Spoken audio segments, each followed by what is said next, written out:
అస్సలాముఅలైకుం friends, నిన్న బక్రీద్ సందర్భంగా రాస్పల్లి స్కూల్లో జరిగిన కడప సింకేసుల క్రికెట్ వైరం. ఇప్పుడే టాస్ గెలిచి బ్యాటింగ్ ఎంచుకున్న కడప వాళ్ళు టాస్ ఓడిపోయి ఫీల్డింగ్ వెళ్ళిన సింకేసులలో ఫస్ట్ బాల్ స్టార్ట్ చేశారు, కానీ బాల్ వైడ్ పోయింది. బీరు తాగి ఊగుతూ తూగుతూ వరుసగా 3 వైడ్లు వేసిన కియా మస్తాన్ ఆ దెబ్బకు బ్యాటింగ్ ఆడలేక రిటైర్మెంట్ ఇచ్చిన పీరయ్యన్న.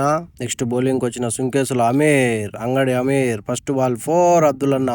అలా చిన్నగా కొడుతూ కొడుతూ అమీర్ ఓవర్ అయ్యేసరికి అమీర్ ఓవర్లో 8 స్కోర్ కొట్టేశారు. నెక్స్ట్ బౌలింగ్ వచ్చిన రేణిగుంటలో పనిచేస్తున్న సుభాన్ 3 బాళ్లకు 6 రన్లు ఇచ్చాడు. అలా మెల్లమెల్లగా సాగిన కడపోల బ్యాటింగ్, కడపోల షాట్లకు భయపడిన సింకేసుల బౌలర్లు మొత్తం 7 ఓవర్లు అయ్యేసరికి 30 రన్నుకే 1 వికెట్ నష్టానికి 30 రన్ను కొట్టిన కడపోళ్ళు ఈ 30 రన్ను స్కోరు 3 ఓవర్లకే కొట్టేస్తామని ఓవర్ కాన్ఫిడెన్స్ తో బ్యాటింగ్ కు బరిలోకి దిగిన సింకేసులోళ్ళు, కానీ మా నజీర్ స్పిన్ మాయాజలంతో ఫస్ట్ బాల్కే నాగరాజు బౌల్డ్.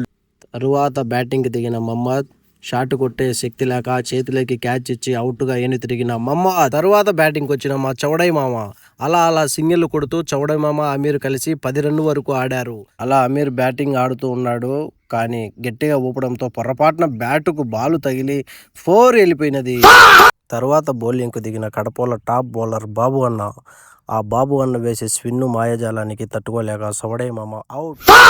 తరువాత బ్యాటింగ్కి బరిలోకి దిగిన కియా మస్తాన్, బౌలింగ్ వేయడానికి వచ్చిన మా రొట్టిగాడు alias Obil Sameer first ball single తీసిన కియా మస్తాన్. తరువాత బంతికి మా ఫైసల్ చేతికి క్యాచ్ ఇచ్చి అవుట్ అయిన కిట్టు. అలా ఒక పక్క వికెట్లు పడుతూ ఉన్నా కూడా మరోవైపు కియా మస్తాన్ ఒంటరి పోరాటంతో 4 బాళ్ళు డాట్ చేసిన 5వ బాల్ సింగిల్ తీస్తూ అలా ఆడుతూ కియా మస్తాన్ కూడా మా బార్జానన్న బౌలింగ్లో అవుట్ అయిపోయాడు. క్యాచ్. అలా కడపల దెబ్బకు సింకేసులలో చిత్తుగా 20 రన్నుకి ఆల్అౌట్ అయిపోయారు friends. Okay bye. Like, share, subscribe చేసుకోండి ఫ్రెండ్స్ ప్లీజ్.